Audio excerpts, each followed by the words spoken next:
Josefa Onko, and I will be interviewing an individual from Gen Z. Hi, my name is Miranda Pereno. I'm 21 years old, and I'm currently married, and I'm also currently employed. So the purpose of this interview is to have an insight into the political perspectives and generational experiences of an individual from Gen Z, and to see how their opinions shape about the politics of the US as of today. I will be asking you questions now, and the first one is, what's the most important thing you've learned about maintaining relationships over time? I've experienced love in my life, and I feel like communication is probably the best way to maintain your relationships with loved ones and like romance, I guess.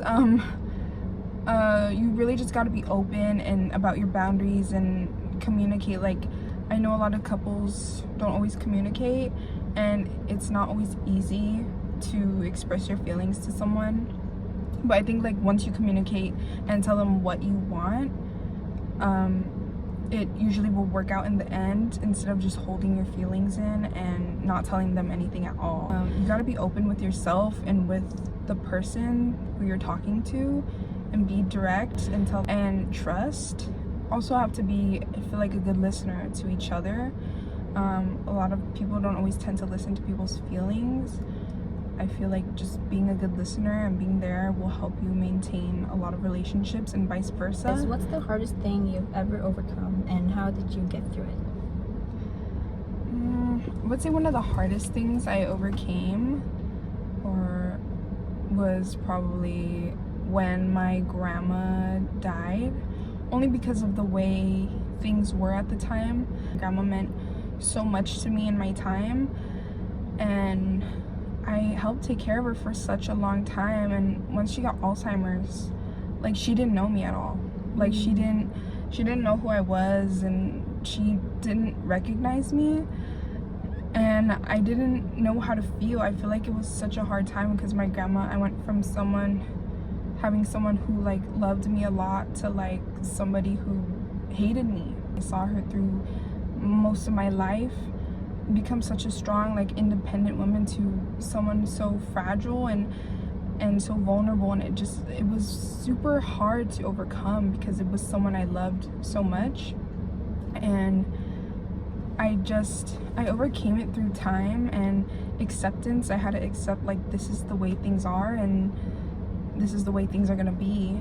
And what do you see as the most pressing political issue facing America today? That's a hot topic. I want to say the things happening in my Latino and Hispanic community with all the ICE raids going on. I think it's so crazy to see. Like, it's so sad. And then, like, you know, I went to protests and I signed petitions and done donations, but it never feels like enough. And it's so sad to see such, like, innocent people, a lot of innocent people go through something so sad, and like you can't do anything about it. Yeah. And a lot of hate for, you know, us as people has been on the rise. I wasn't into politics when I was younger, and the older I got, you know, I got more into politics and pressing issues, and I was like, wow, like, I can't believe like people are like this. And it's really sad to see, and it's really depressing with all this racism and hate that's going on, and I feel like it needs to be talked about more. But yeah, I just want the best for everybody and for my people. So how confident are you in the government? Ooh. Can I be honest? Yes, be honest. Okay. Oh, I'm not. I have like no confidence in the government. Like, if we're talking political wise, like probably like none. And the way I haven't seen anything change, and I've seen the big beautiful bill and the like all these laws passing to make things harder for Americans. I don't like the way the government is treating its people, because I thought, you know, the government was here to protect you, but it's feels like it's been the opposite lately.